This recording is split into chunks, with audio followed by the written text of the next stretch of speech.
Pupuh anu pamungkas nyaeta ladrang. Aya hiji rupa sato leutik engkang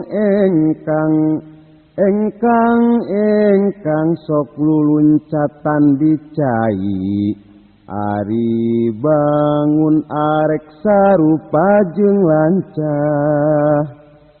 Aya hiji rupa sato leutik engkang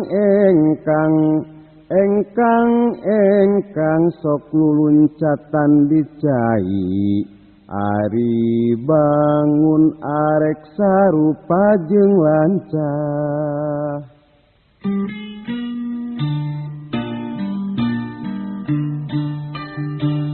Coba teguh masing telik eta gambar sidik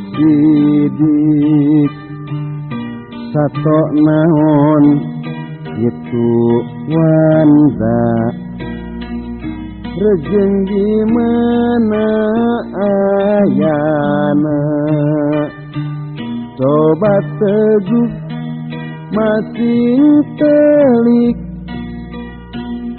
eta gambar sidik sato naon itu wanda rejeng di mana